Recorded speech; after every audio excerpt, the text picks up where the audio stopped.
महासंग्रामाला लवकरच सुरुवात होते, पण त्यापूर्वी जर आपण बघितलं निवडणुकीच्या तोंडावर वेगवेगळ्या घडामोडी होताना दिसतात आणि अर्थात आत्तापासूनच उमेदवार हे मतदारांना साथ घालतात। पण बघा, यामध्ये एक महत्त्वाची घडामोड अशी आजच्या दिवसभरातली विधानसभा निवडणुकीच्या पार्श्वभूमीवर राजकीय घडामोडींना वेग आल्याचं आपण बघतोय। भाजपचे मोठे नेते हर्षवर्धन पाटील यांनी पक्षाला रामराम केलाय। ते लवकरच शरद पवारांच्या राष्ट्रवादी काँग्रेसमध्ये प्रवेश करतायत। इंदापूरची जागा महायुतीत अजित पवारांच्या पक्षाला सुटणार आहे, त्यामुळे हर्षवर्धन पाटलांनी तुतारी हाती घेतली आहे। इंदापुरात कार्यकर्त्यांशी संवाद साधताना त्यांनी आपली भूमिका स्पष्ट केली।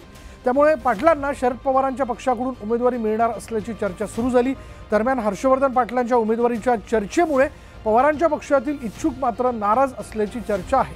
पाटलांच्या पक्षप्रवेशाच्या पार्श्वभूमीवरती प्रवीण माने यांनी सुप्रिया सुळेंची भेट घेतल्याची माहिती आहे। प्रवीण माने इंदापुरातून निवडणूक लढवण्याकरता इच्छुक आहेत। पाटलांच्या उमेदवारीच्या चर्चेमुळे माने नाराज असल्याचं बोललं जातं, त्यामुळे आगामी काळात ते काय निर्णय घेणार याकडे सर्वांचं लक्ष लागलंय।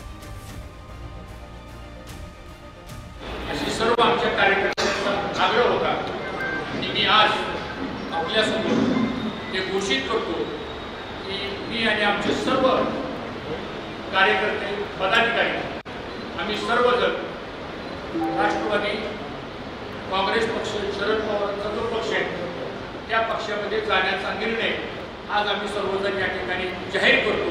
ते मी आपल्याला सर्वांना या